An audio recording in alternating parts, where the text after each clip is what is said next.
Poštovana gospođa Ankice, gospođe i gospodo, u trenutku kad oba detuđmanizatora, Sanader i Mesić, doživjevši krah svojih politika i urušavanje osobne vjerodostojnosti, odlaze s vodećih položaja, jedan na mjesto počasnog predsjednika HDZ-a, drugi u rezidenciju doživotnog bivšeg predsjednika, moglo se očekivati da će, koristeći svoj utjecaj u političkoj eliti i do srža korumpiranom medijskom prostoru, pokušati utjecati na izbor novog predsjednika države, kako bi bio izabran onaj koji će im pružiti političko pokroviteljstvo i pravnu zaštitu pred retroaktivnim otvaranjem pitanja o onomu što su radili dok su bili na vlasti i imali imunitet, koji će im dati svojevrsni imunitet. Prvi je sa crtanjem svoga nasljednika u javnosti istupio Mesić, izjavivši da bi to morao biti antifašist njegova kova. Kako se to nekada govorilo, ili njegov klon, kako bi se danas reklo. Budući, a uskoro potom u poruci biskupa i crkva je napravila svoj portret predsjednika. Zapravo, opisala je i nanizala kriterije kojima se vjernici trebaju rukovoditi kad budu birali predsjednika. Pošto sam locirao sve tri determinante, sva tri odlučujuća čimbenika, drugu ću determinantu, onu crkvenu, staviti na prvo mjesto i odmah o njoj nešto reći.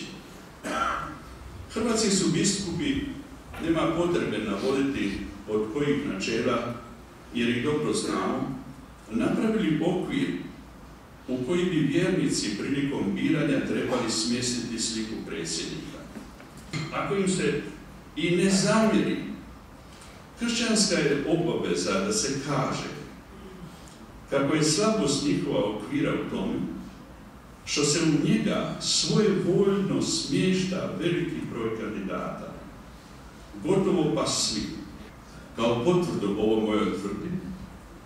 Dobro je sjetiti se da je Mesić, koji je drugi mandat završio odlaskom u Rim sa ciljem da Svetog oca Papu uvjeri kako je nužno križeve odstraniti iz državnih ustreda, svoj prvi i drugi mandat dobrim dijelom zaradio od vjernika, smještajući se u okvir napravljen samo od jedne jedine, koliko stare, toliko i nedužne sintagme, preuzete iz tekstova o socijalnom nauku crkve, a ona je glasila grijeh struktura. Ne kanim reći da biskupski okvir i bez slike neće biti odlučujući činilac, već kanim reći, poučen iskustvom, kako bi ta determinacija bez slike u okviru mogla imati i nepoželjne posljedice. Zato bi bilo dobro da se pozvani o toj slici u okviru sebi prikladnim jezikom oglase. Kad kažem lijeva determinanta, mislim na one snage političke, medijske i financijske koje su bile poluga dva Mesićeva uzastupna izbora, a temelje svoju snagu na ono 20% biračkog tijela koje Hrvatsku državu nije željelo, a kad je ona postala činjenicom, pod svaku joj cijenu na čelno mjesto žele postaviti svoga čovjeka i svoje ljude. Kako je ta strategija razvidna i u dijelu dosadašnje realizacije, neću ostati samo na prikazu njene zamisli, već ću govoriti i o njezinu ostvarenju do ovoga trenutka, a ovo su njene bitne odrednice. A Mesićev se antifašist ne može izabrati uz podršku samo 20% biračkog tijela. Kao što ni on sam tako nije izabran. Potrebna mu je podrška i dijela desnog biračkog tijela. Zato je izbor pao na Ivu Josipovića i hereditarno usmjerenog i obrazovanjem profiliranog ljevičara niskog intenziteta,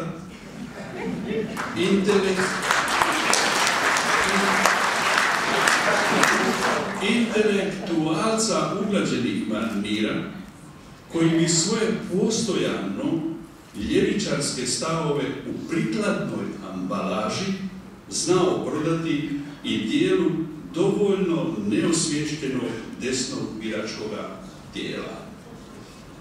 B.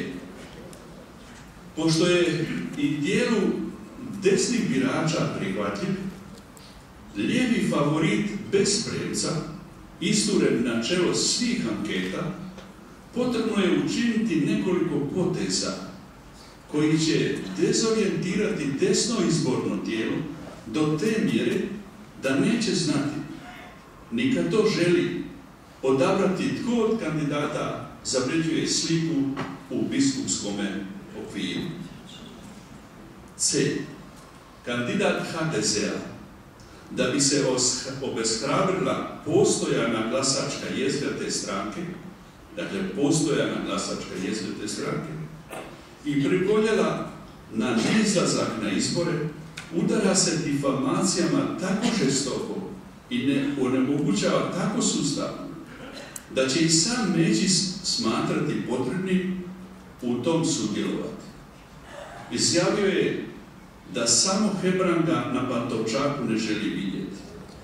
Istina, ni te difamacije, ni ta onemogućavanja, kao ni Mesićeva izjava, Hebrangu ne mogu kod postojanog glasačkog tijela HDZ-a nimalo štetiti.